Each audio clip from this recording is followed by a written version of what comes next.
Hello, everybody. This is Ego Nodolai. My name is Kaz, and today's guest, Frank from Seattle. Hello. Hello, how's it going? Good, pretty good. How are you? Doing all right. Yeah, just still kind of in the morning time thing. I've been trying to stay up all night, so We uh, have 3 hour of time difference because I'm located in Washington D.C. area, and you are from Seattle. that's right. Yeah. Yes, and also I work the night shift, so I try to stay up at night. So right now it's probably around 11 o'clock p.m. for me, but it's actually uh, 8 o'clock a.m. So So already you are in Japan, you know, yeah, yeah, in terms of right. time zone. Okay. So you will be talking about shyness or reservedness of Japanese people. Right. Okay, you can start hmm your Okay. presentation. Okay. About 5 minutes. Yeah. Wow. Excuse me. Yeah. So, yeah, in my opinion about Japanese men, and I'm sure and women, for the majority of the people, there's a bit of reserved or shyness, as you said, and um, yeah, talking to them. Usually, I think you have to initiate conversation versus somebody initiating conversation with you. But sometimes you can find a Japanese person who's a little more comfortable and engaging in conversation, which is pretty nice sometimes because um, being an English speaker sometimes and being like at an intermediate Japanese speaking level, it's nice to have an engaging Japanese speaker, so you can feel more comfortable speaking Japanese to them, and I think that's a really good quality and benefit for both parties, so that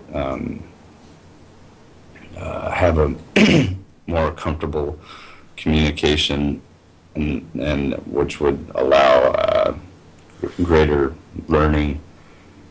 And yeah, absolutely.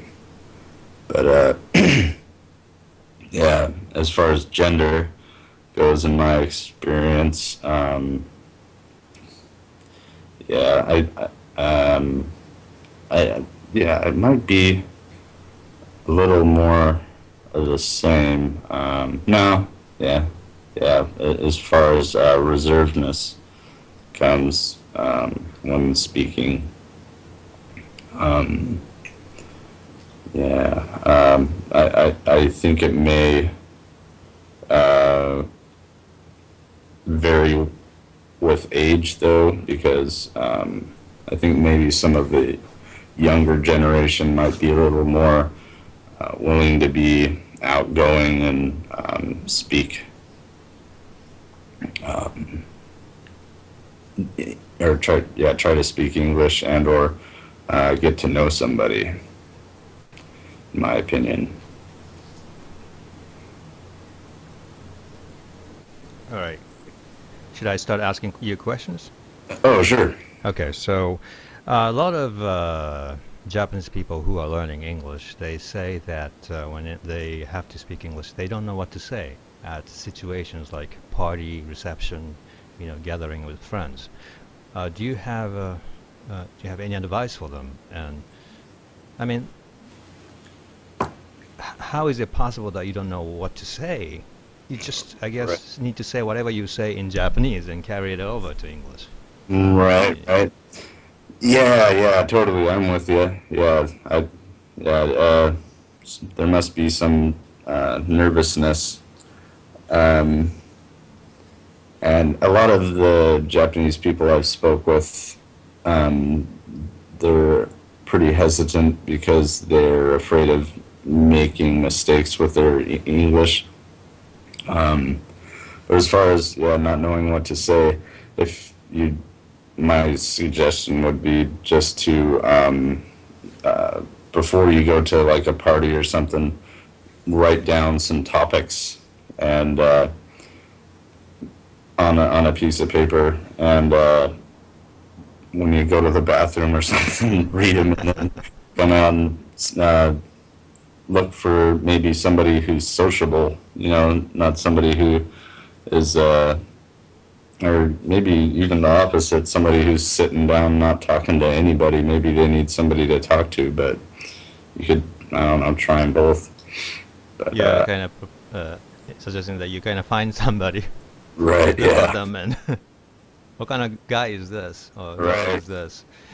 I yeah, heard something similar, by the way. This may be related. When I was looking for a job, and about 5 years ago, and I had a coach, job search coach. She mm-hmm, told me that when I do an interview, I have to immediately decide if this person is sociable. mm-hmm, Social, like mm-hmm, they like to chat about your family, blah blah blah. Or if right. this person is very academic, Oh, they love abstract ideas and stuff. And oh, actually, forgot the third type. So maybe you go to a party, you kind of decide, um, is this person like which type? And depending on what type you are yourself, mm-hmm, like then you kind of maybe find somebody who is like you, and then that may help. I'm just right. making this up, but Hey, no, that sounds good to me, man. Yeah. like So, if you are a shy person, it's okay to be talking to a shy person too, maybe.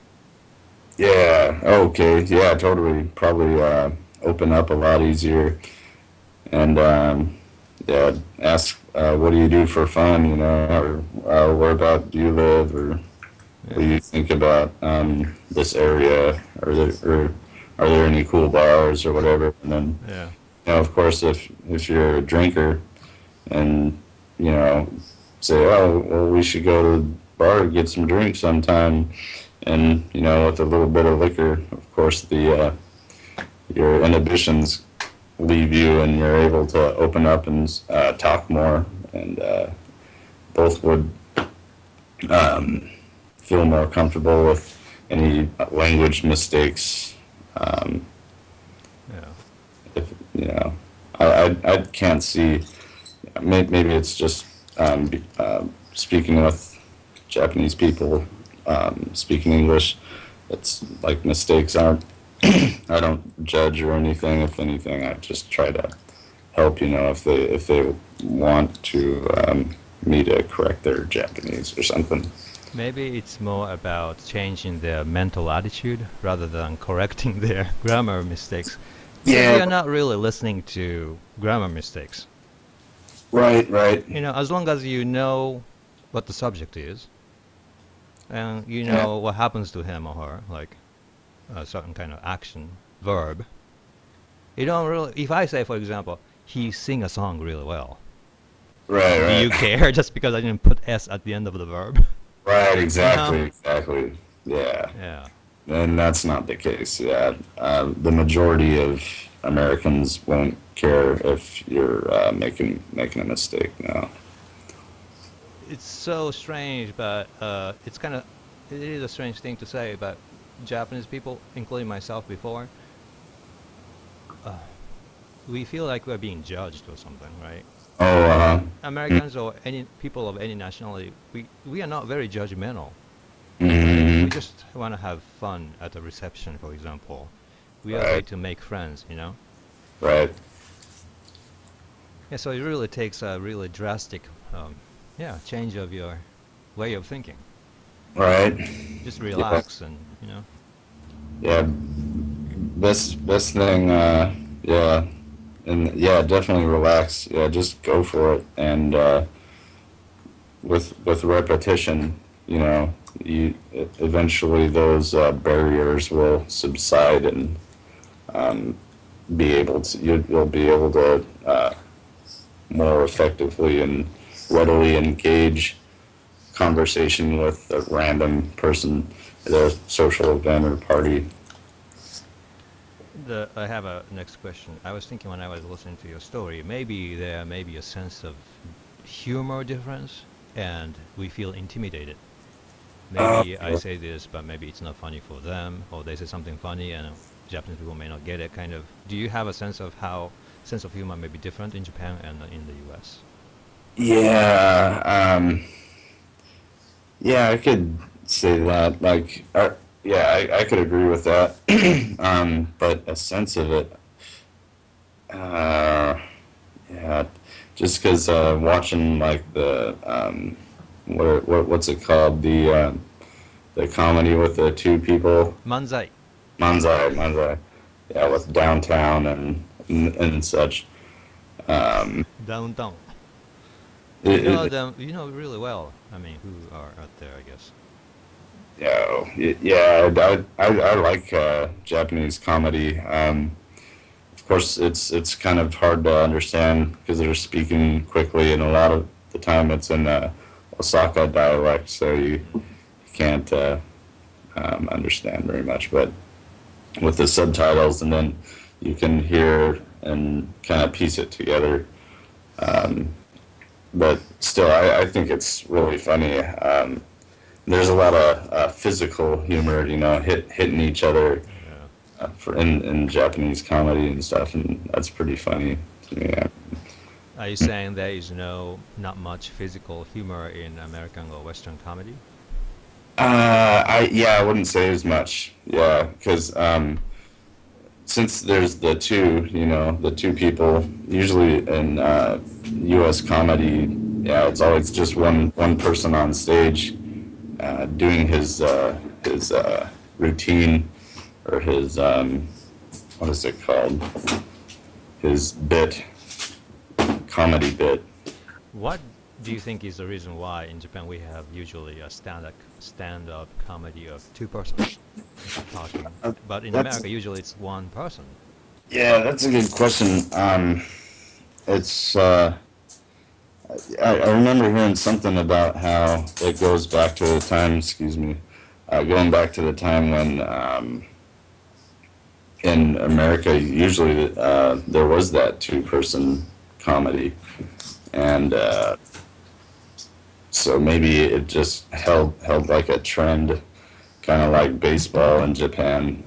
How a long time ago they did it, and then just kept going in a big popular thing. Yeah, it just happens that way, and it just continues to be like that, I guess, Right, right. Yeah, I think that happens. Mm. So the questioning of why is it? It's kind of, it's just the way it is, I guess. Mm. Right. You said that younger generation of Japanese people may be more open, Mm-hmm. more maybe not too shy. But I have the opposite impression, Oh, really? especially for women when they reach a certain age, they Oh, become more, yeah, not so reserved. oh, really? Okay. Oh, about what age range is that? Mid, middle age. Oh, okay, like 40s and stuff. I think 40s. now my audience will kill me for saying this, but and my sense of Japanese culture is kind of old because I came to America a long time ago. But we Mm. used to have a term called Obatarian. Oh, oh, okay. I don't think I've heard of that one. You have heard of Obasan? Okay. Obasan, It's yeah. middle-aged women, and Obatarian. Where does that come from? That's like a vegetarian. Yeah, no, Obatarian makes it sounds like it's like a Godzilla kind of figure. Oh, okay. Yeah, yeah. Like what is it? Uh, yeah, like in Japan, there's the Japanese dudes that are herbivores, so they don't date Japanese women, and they usually care about fashion. I forget the Japanese name for it, but yeah, they only care about fashion, or they care a lot about fashion, and they care about their weight, and yeah, just don't really try to date Japanese women because they're mendokusai type of thing. These are Japanese guys? Yeah, Japanese guys, yeah. And who only date who? They don't date. Oh, they don't. Yeah, yeah, and they're called herbivores. The English word for it is herbivore, but oh no, oh, it's not herbivore. Herbivore. It's crap. I feel like I'm not even hearing the word correctly. Ababo? Yeah, Ababo. yeah, herb like Herb. Herb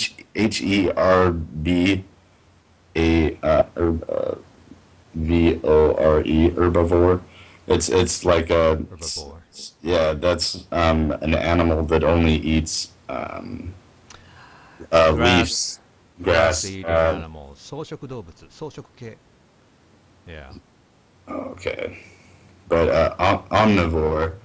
I think it may not be herbivore. It may be herbivore because omnivore is something that eats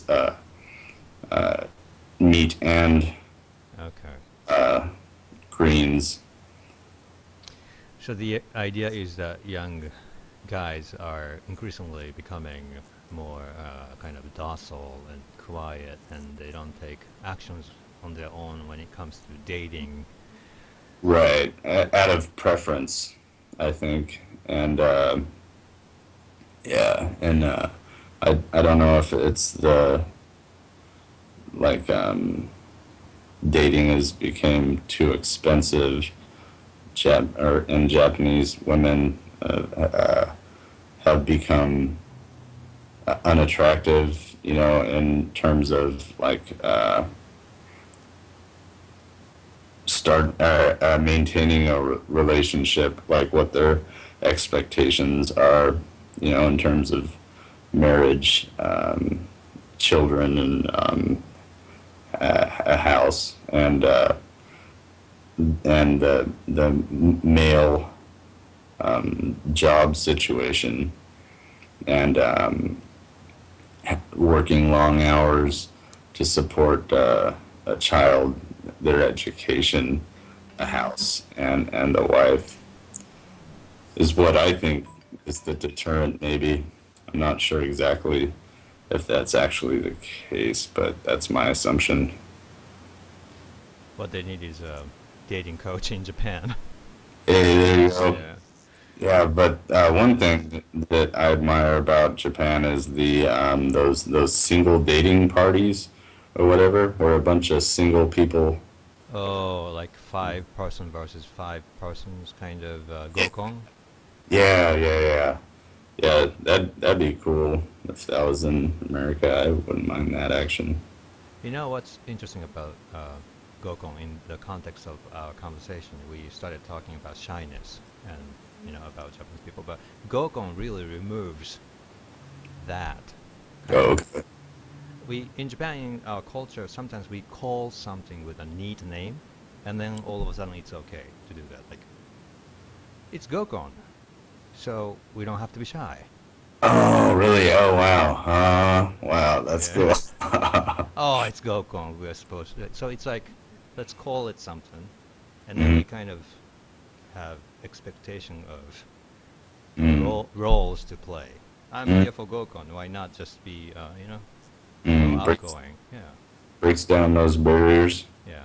Oh, I'm doing this just because this is gokon. I have to do it, and I gotta be more proactive, talking to girls, kind of. Oh, okay. Hmm. Wow, that's interesting. You don't have gokon. You have the concept of blind date, and gokon is a blind date. Right, right. Yeah. Not in America. But there is something called speed dating. Have you heard of that? I have seen speed dating kind of stuff on TV when they switch chairs and go Yeah. around.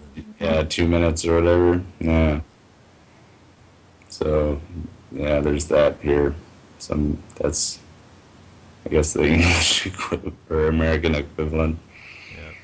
But yeah, as far as American people go, yeah, with engaging in conversation, I guess it matters where you are in America too. Like Midwest, South, and then West Coast, East Coast. how engaging or willingness to converse. I imagine, though, the majority of the people would just be okay to talk, you know. And to any of the Japanese people out there, if they're not, if you can tell they're just not trying to speak, you know, screw them. Don't even worry about it. Just move on to the next person, you know, because they're probably an asshole or something. You know, excuse my French. Yeah, French is so horrible. Yeah. Pardon my French. That's what I heard the first time, a long time ago. And I'm like, pardon my French. Well, we're running out of time. Thanks, Frank. Oh, yes, you're welcome. Yeah, you really had a good pieces of advice for Japanese people as they are probably wanting to study in America or, you know, so. Hey, my pleasure. Thank you. Mm. Have a nice day. Hey, you too, sir.